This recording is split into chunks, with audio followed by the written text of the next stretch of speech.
Good morning, I'm Brianna Perez with our monthly Heart Health segment in collaboration with the American Heart Association. As part of this segment, I am joined by Raymond Buñuelos, a former smoker. Today we will focus on how he overcame smoking and some tips that helped him. Good morning, Mr. Raymond. So let's just start by talking a little bit about how you started smoking and then when you decided kind of enough was enough. I started smoking when I was 10 years old. The reason why I started smoking more because my family members, mother and dad, they all smoked, brothers, and then it was peer pressure. If you wanted to be part of the neighborhood, you had to do what everybody was doing, so that's how I got more involved with it. As far as it took me almost 30 years to stop smoking cigarettes, and what helped me at that time was I just had enough of it. I was just smoking about a pack and a half a day, so it really got to me. So I thought it's time to quit, yeah. How did you overcome that? What kind of process was that like mentally and physically? What kind of a toll did that take on your body? Well, it slows you down. And then to me, it's lack of concentration and everything. But what it also does is that you crave it so much that you constantly have to go outside and start smoking. And, especially if you're hiding it from friends or whatever family, you had to go and hide and try to smoke a cigarette. This way, it just, you want to stop so bad, but you can't because it's so addicting. Cigarette smoking is so addictive that it's like it's pulls you back into it. And the more you try to get away from it, the worse it gets when you start smoking again.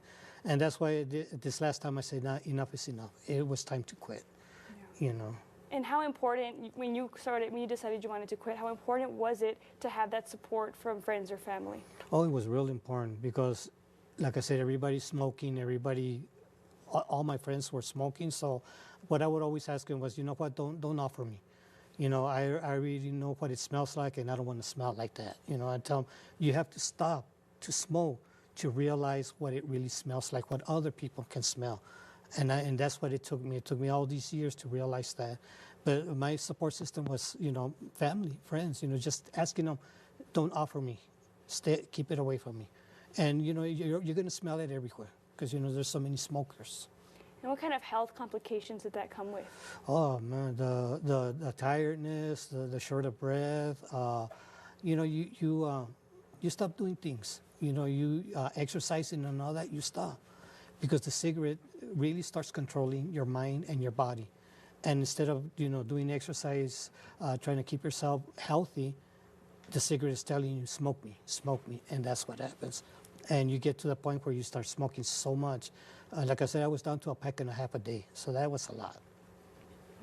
And the process to getting out of this addiction, tell me about that. It takes a lot of willpower. For me, what helped me a lot, believe it or not, was during Lent.